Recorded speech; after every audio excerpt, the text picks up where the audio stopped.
Hi students, welcome to another lesson on organizational change.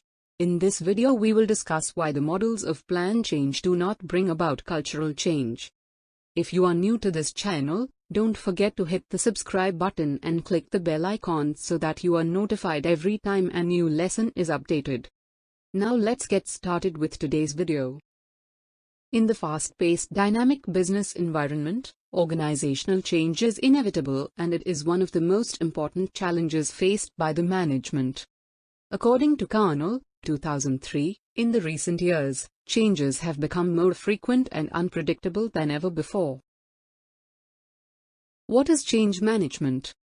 Change management involves application of systematic management control in organizations to adapt the corporate strategies in tune with the external environment, and also align the organizational strategies with those of the employees.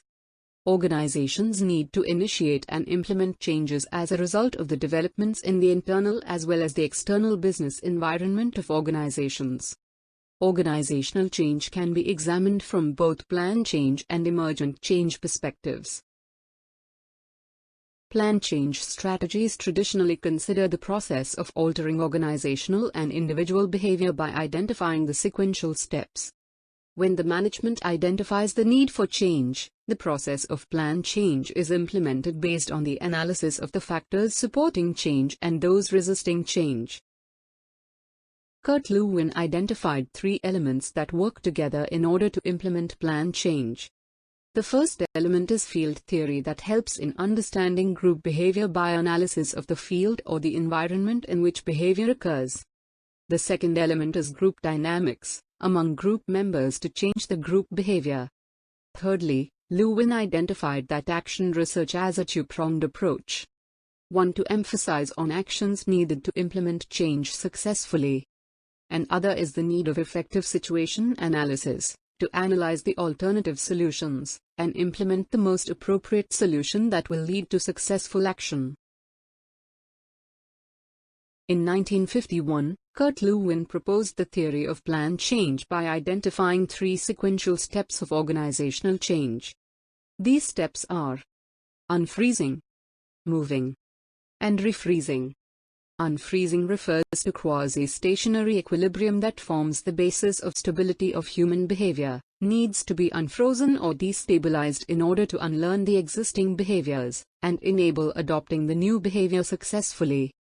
Moving refers to creating a cognitive recognition about new norms, when the available options of changing behaviors needs to be evaluated on a trial-and-error basis. And refreezing refers to stabilizing the group at new equilibrium to prevent the changes from regression. Lewin recognized that the focus of planned change is to improve effectiveness and operations of the human resources by implementing participative, team-based programs of change. For a planned change to be successful, it needs analysis of motivation, and analysis of characteristics of social groupings, followed by altering group behavior. The characteristics of social groupings relate to the elements of field theory. And group dynamics and altering group behavior relate to the elements of action research and the three-step model of change. The theories of planned change dominated the change management studies till 1980s. Over the years, the researchers expanded the Lewin's theory, and developed adaptive change theories that support organization-wide cultural change and structural change initiatives. Organizational culture is defined as a set of values, beliefs and norms that exist within an organization. Organizational change has the capability to affect the moods of employees in a positive or a negative manner, which again depends on a large number of factors. These factors include the probability of outcomes, the change processes used, speed, frequency and timing of change, leadership style, and the employees' emotional intelligence levels. Organizational change has the capability to alter the culture in an organization. Therefore, organizational change is closely related with the organizational culture. The major difference between the models of planned change and models of adaptive change is that the basic assumption of the two sets of models is different. They represent dichotomies. The models of planned change are subjective, social, intentional, and materialistic, whereas the models of adaptive change are objective, deterministic, technical, and idealist. As the plan change theories focus on group behavior and trial and error method, these theories are perceived to be suitable to situations or environments that are stable.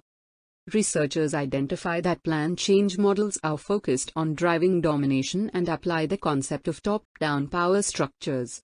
And as a result, these models fail to consider the inconsistent environmental factors. Given the increasing complexity of business environments, the nature of hierarchy and control proposed in the plan change models need reconsideration. Researcher White noted in his study in the year 2000 that management support plan change models as they help in implementing new strategies for the organization, but they fail to change the organization's underlying nature and problems, and prevent the shortcomings from recurring. These models are most suited for situations where the management anticipates need for structural changes. But structural changes alone cannot assure sustainability of change efforts.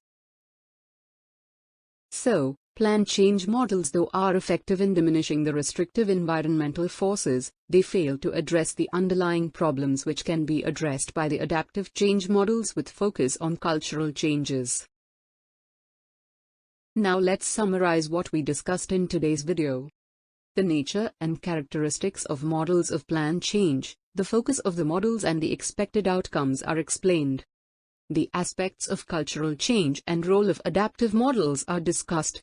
In the end, a comparison of plan change models and adaptive models is drawn and it is identified how the models complement each other. Through the discussion, the criticisms and shortcomings of the plan change models are evaluated, and this leads to the understanding of why models of plan change did not bring cultural change. Hope this video was helpful. Do let us know in the comments below what management topics would you want us to cover in the upcoming videos. Thank you.